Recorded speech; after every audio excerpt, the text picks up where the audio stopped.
Leadership. That word conjures up a variety of images in our head, some positive, some provoking, some inspiring, and others that just make us wonder. And oftentimes it's the image of a single person. But what if we thought of leadership differently? What if we close our eyes and imagine or envision a group of people working together? A group of people working on something really great. And what if we saw that leader as the lead leader who fosters the contagious spirit in others? You see, leadership is not about me power. It's intended to empower. By transposing 2 letters, an entire organization can produce profound results. I stand before you today not as a famous author or a famous person at all. I stand before you today as a middle school principal. I say that for 2 reasons. One is I know it's always great to get the audience on your side. And let's face it, about half of you now feel sorry for me. And 2, it's because I want you to know I am an expert in some things. Girl drama, messy breakups, and social media gone bad. And what I really want you to know is that I am crazy in love with what I do. Each day, I go to work mostly with joy, passion, and quite frankly, a little grit. Over the past 15 years, I have served as a school administrator in the state of Iowa, and I've worked beside some amazing educators. People often say to me, Autumn, I know you like it, but how can you work with middle schoolers? And I respond with, crazy, amped up, hormonal people, what's not to love? But you thought I was talking about the students. I joke, but you work with adults too. Honestly, it takes all kinds of people to bring an organization together, and it takes the right servant leader to bring out the talents in others. It's really what George Couros talked about in An Innovator's Mindset, or what Zig Ziglar noted in the book, Feed Others, Eat Well Yourself. I think it's important today to stand before you to remind you that shared leadership can only happen together, and we push transformational change together. You know, mindset is really critical. When I think about that, if a leader wants to perform in a transformational change arena, they really have to tend to their own. I call this a mentality. It's where you get into your own headspace to get into a zone for leadership. I've created my own acronym for mindset or mentality related to transformational change, and I call it the Pounce mentality. Pounce stands for prepare, offer a vision, unite, never stop fighting, and coach and excel. I picked the lion to represent this because a lion is strong and courageous, yet loyal and wise. And if I can be all of these things, I can help influence change in a powerful way. Then I can have a big roar and a contagious spirit. I'll start with prepare. So to prepare is really important because as a leader, we have to be pragmatic in our planning. We have to create those situations to create our own next big moves as a leader, to help to create change in others. For some of you, this might happen when you're running, walking the dog, showering, those kinds of moments. For me, this happens at a very critical time, a ritual I do daily, and that is when I curl my hair. And I don't know why it is when I curl my hair. I think it's because it's when the rest of the world is quiet and the world stops for a little bit. And let's be honest, it takes me a long time. This is kind of what it looks like. Autumn, you need to go ahead and coach that team a little bit harder. And Autumn, you need to be more visible in those hallways. And Autumn, pull your head out of your... No, I'm just kidding. Anyway, in the preparation stage, it's really, really important to think about how am I influencing others? What is my next big move? This is a picture of my curling iron. I got permission from my mom to show this dirty little secret. It's piled and it's gunky and it's dirty and discolored and messy. And honestly, you can see there that there is piled on debris, caked on product, And the screw that's loose is symbolic in many ways. Many ways more than one. I show this to you today because my curling iron is absolutely cruddy. In fact, it took some courage to show it to you. But so is the change process. It's messy and it's gunky and sometimes awful. But I think it's important that you realize that. So I ask you, how are you preparing others to create the change you desire? Offering a vision. A contagious spirit offers a vision, one that defies gravity and has people think way beyond what is possible. It does a great job of peering into the future, leading with foresight, and opening dreams for others. This is what this looked like for me. On my first day in this current position, I showed a video of High Tech High. For those of you that don't know what High Tech High is, it's a school that is really driving education in a really profound and radical way. I knew at the time it was bold and probably more than people could take, but I felt that it was important to show all that was possible for us to dream big and to think outside the box on behalf of our students. And it led to us blowing up structure, time, and space on behalf of kids in our building.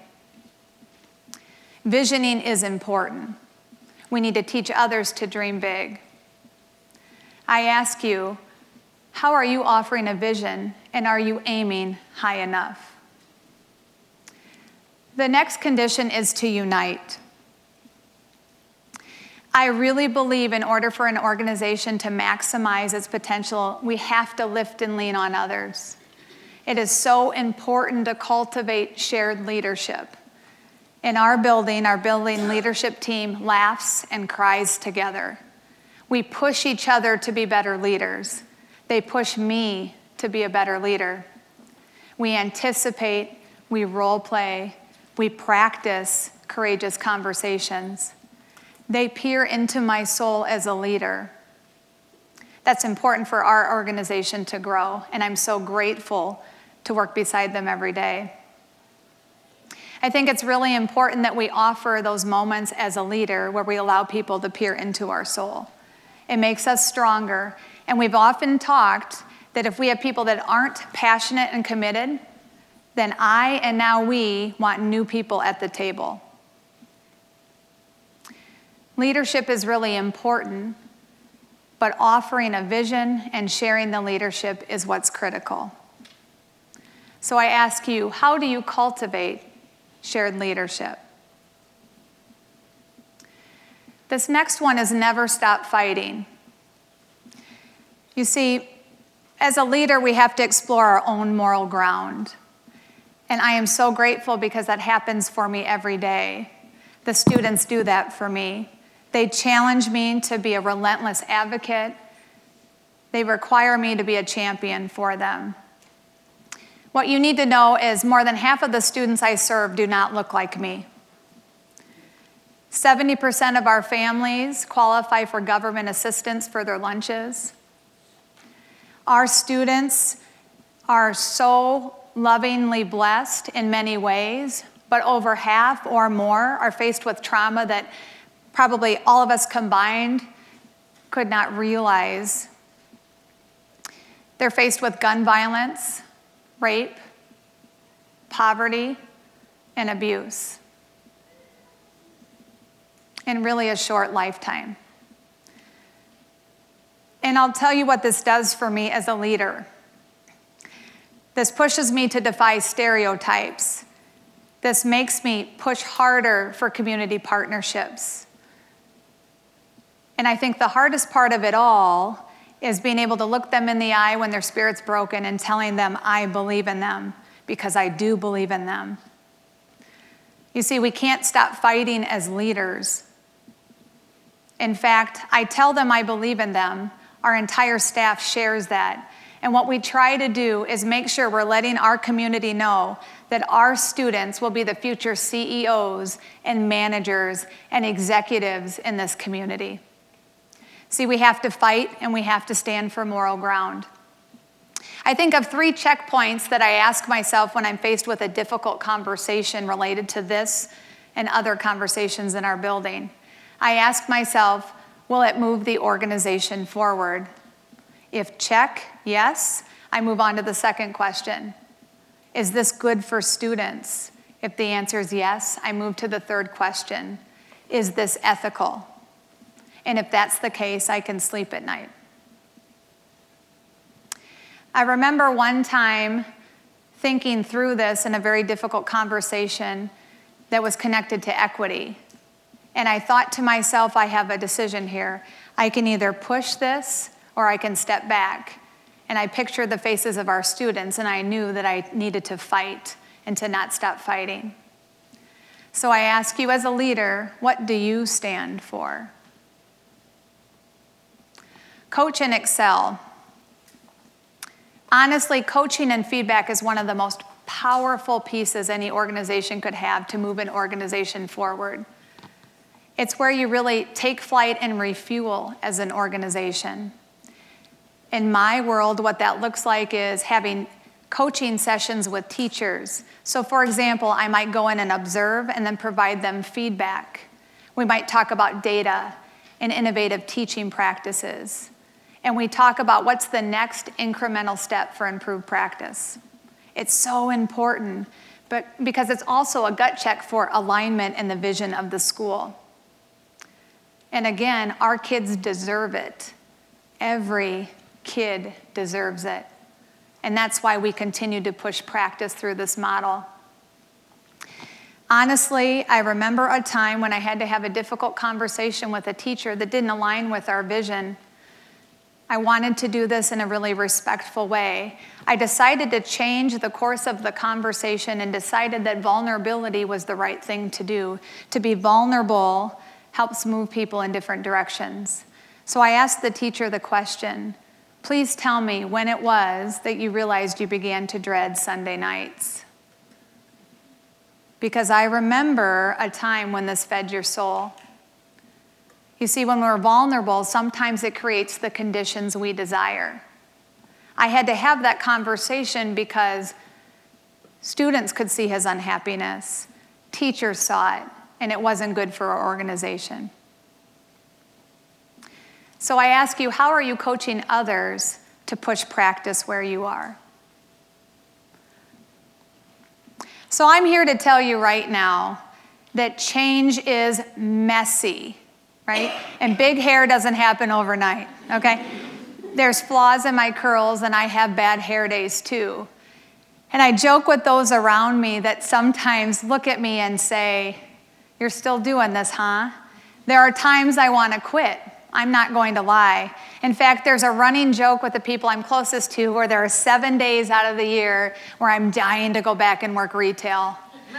And I had this huge passion for folding jeans. Honestly, I want to step back, look at those babies. I will tell you the reason that I loved folding jeans is because I got immediate results. And it was just what the doctor ordered after a big day of teaching students with behavior disorders. I would fold those jeans and I would admire my work. And I'm going to tell you, for those of you that may have worked with me, I would admire my work, go back to work and pretend like I was working, but really I was just admiring my jean wall. Look at that, it's linear, it's perfect in so many ways, and that's not what leadership is. In fact, I remember a moment that I hit absolute rock bottom. It was as if the ship was sailing. We had such good momentum as a building, and we had hit an iceberg. I remember looking at my husband and saying, what if we're doing all of this on behalf of kids and we're pushing equity and we don't get supported? And I mean, I was in a dark place. I felt like my world was crumbling. My husband looked at me and said, Autumn, why do you do this work? I kind of ignored it the first time. And then he said, Autumn, why do you do this work? And I said, for the kids. And he said to me, well, get back out there and start fighting again. Now that was profound for a couple of reasons. One, it's exactly what I needed in the moment when I had hit rock bottom. He gave me the courage to move on. And two, it's profound on a personal level because it's the first time my husband's ever been right.